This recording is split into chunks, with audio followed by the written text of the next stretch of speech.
Bonjour, bienvenue dans l'Atelier Librairie, le livre voyageur, animé par Fabienne Roch et moi-même, Bruno Lalonde.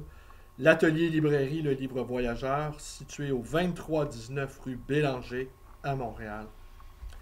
Alors, je reprends mes petites activités youtubesques, en espérant retrouver ma régularité d'antan. Pour ceux, pour les rares qui suivent mes activités, et vous êtes rares, mais vous êtes précieux à mes yeux.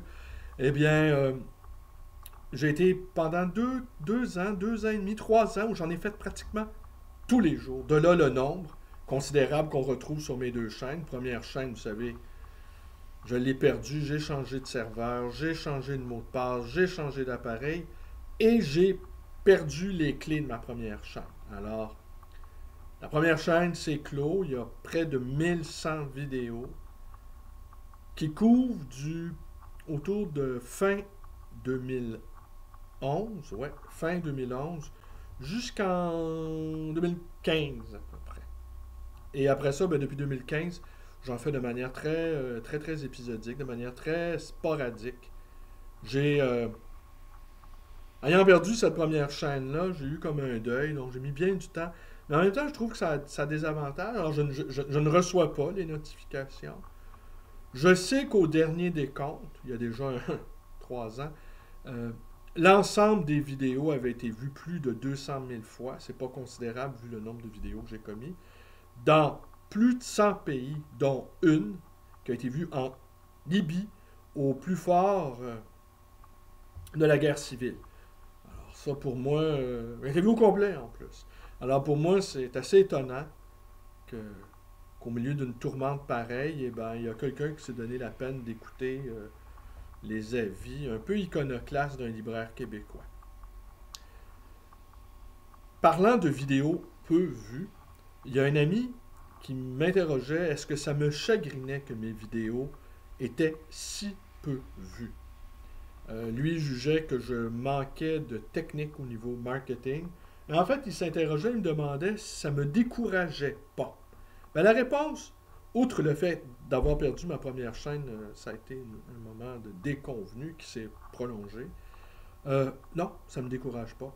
Ça ne me décourage pas du tout parce que la majorité des auteurs dont j'ai parlé dans ces près de 1300 vidéos en incluant les deux chaînes, c'est-à-dire 800 auteurs, j'ai dû parler d'au moins 800 auteurs.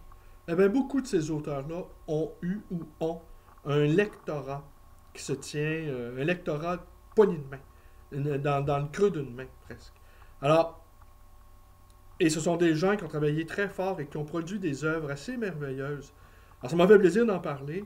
Et, et il y a une sorte de concordance entre un lectorat assez famélique, de lecteurs, amoureux, et au fond, le peu de visionnement que mes propres vidéos ont eu. Alors, je ne m'en fais pas pour ça. Et d'autant plus que j'ai eu, et je compte retrouver ce plaisir-là, j'ai eu du plaisir à les faire, les vidéos. Il y a quelques minutes, alors je vais reprendre une activité que j'ai perdue de vue déjà. Je vais vous lire un passage de La force des choses de Simone de Beauvoir. Les mémoires de Simone de Beauvoir, je les ai pas relus intégralement 7-8 fois, mais il y a des passages que j'ai relus quantité de fois. En fait, quand je veux savoir où j'en suis dans ma propre vie, c'est-à-dire dans ma propre vitalité, dans mes propres désirs de vie, je retourne à Simone de Beauvoir. J'y retourne inlassablement, en fait, pour voir où j'en suis avec moi-même. Ah, voilà. Euh, alors, j'écrivais comme ça spontanément sur ma page Facebook, que vous pouvez aller visiter, que le personnage principal, dis-je, de Soumission de Welbeck, c'était l'écrivain Huysmans. Et une amie s'interrogeait pourquoi j'affirmais une chose pareille, parce qu'on réfléchit. Hein. Vous savez, Soumission, c'est enfin un régime islamique par la voie légale d'élection qui s'empare du pouvoir en France. Et le personnage, le vrai personnage principal, c'est un universitaire spécialiste de Huysmans. Vous savez, Huysmans a appartenu à cette école qu'on a qualifiée de décadentiste. le personnage principal de son œuvre principale à Huysmans, c'est des esseintes dans À rebours. Alors, c'est un type qui vit que pour lui-même, il vit pour son confort, il vit, il vit pour lui. Hein? Il est suffisant dans le sens qu'il se suffit à lui-même. Et Huysmans, au terme d'une vie un peu échevelée, se convertit au christianisme. Alors, c'est un peu en contrepoint, comme si Houellebecq nous disait que pour éviter ou pour faire face à ce que lui voit comme étant une islamisation galopante, la réponse, c'est le retour aux sources, à notre propre religiosité. Que notre nihilisme d'occidentaux engendre une furie religieuse. Que le fait qu'on ne s'intéresse à pas grand-chose d'autre que notre confort et qu'on y consacre tout ce que nous avons de ressources intellectuelles pour se maintenir en vie dans un bien-être sirupeux et qui nous est envié également. Hein? Eh bien, c'est ce qui fait que c'est cette position de privilégié repu qui est la nôtre qui engendre vexation, colère et élan vers une vie autre.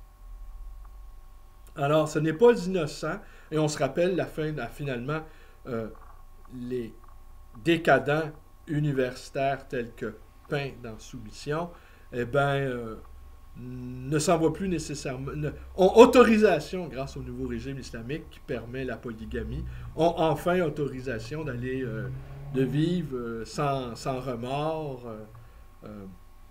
des aventures amoureuses multiples en épousant leurs jeunes étudiantes.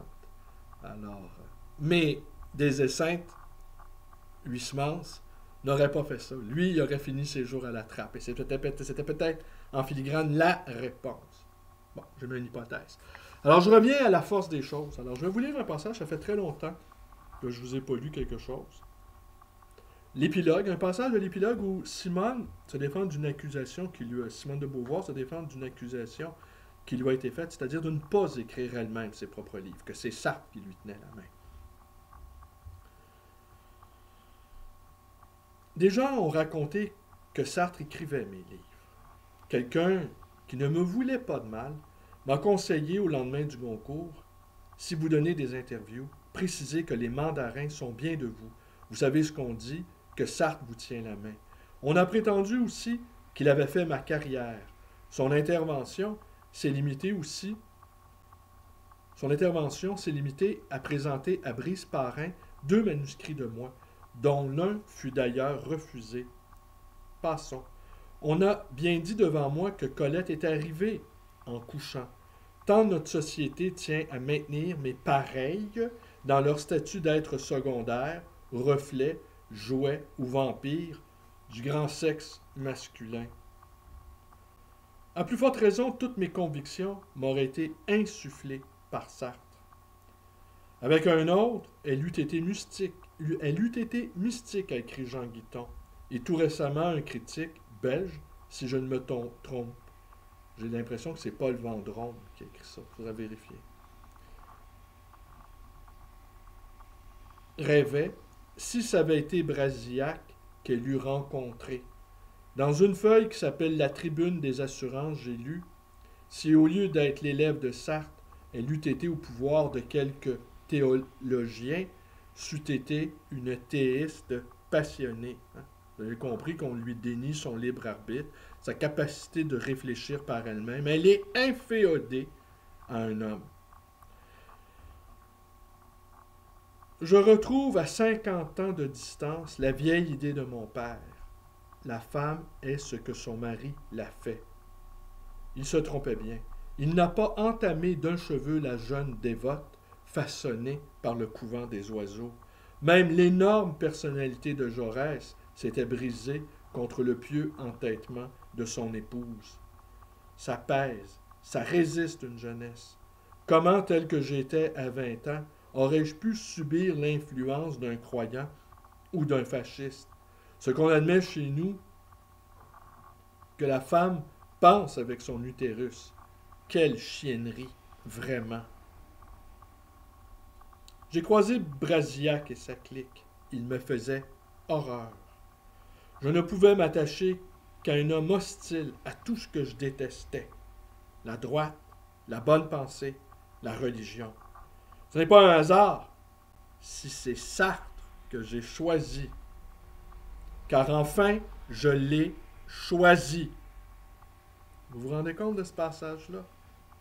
Simone, impérieuse, affirme ici qu'elle a choisi Sartre.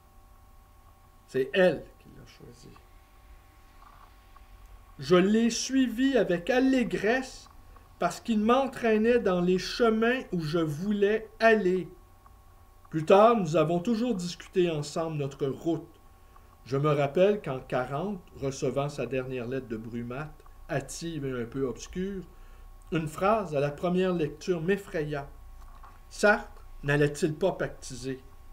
Pendant la seconde où cette crainte me traversa, je sentis à mon raidissement, à ma douleur, que si j'échouais à le convaincre, je vivrais désormais contre lui.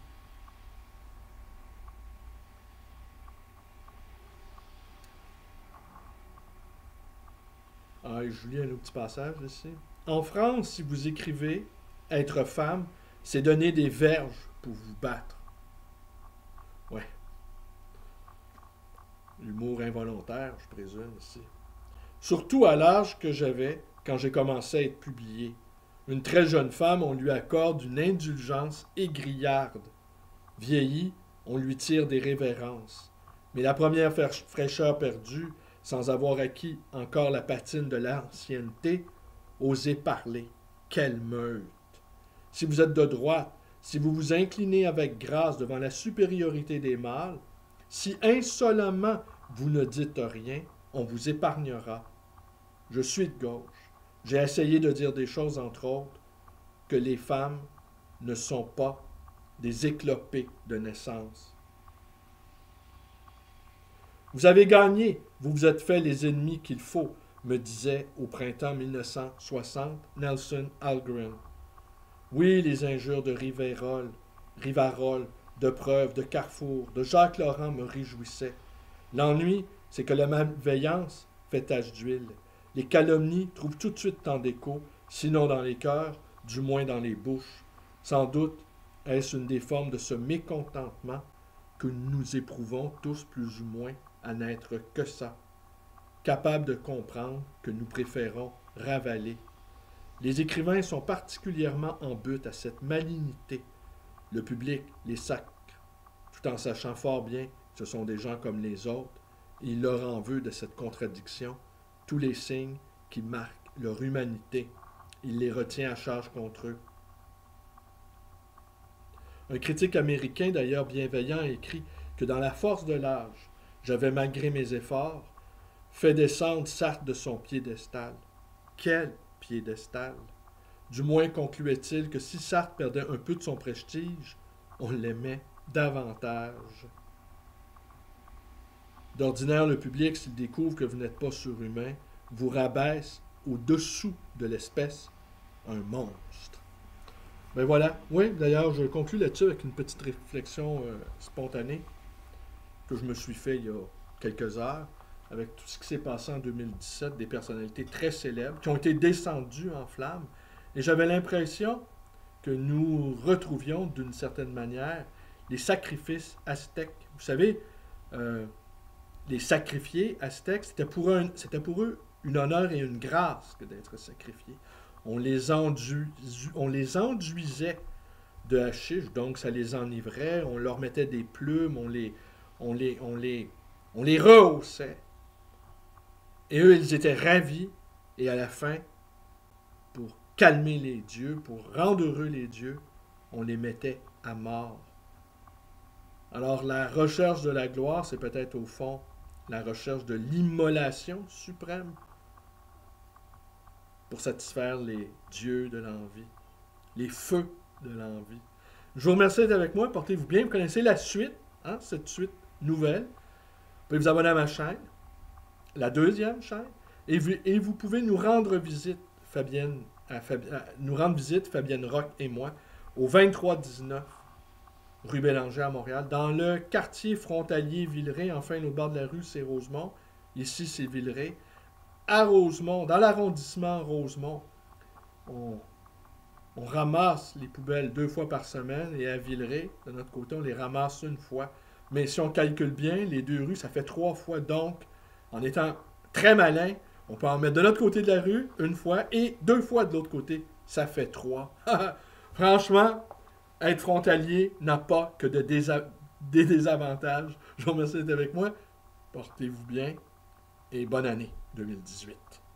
Qui va être encore une autre année où ça va être laborieux notre truc.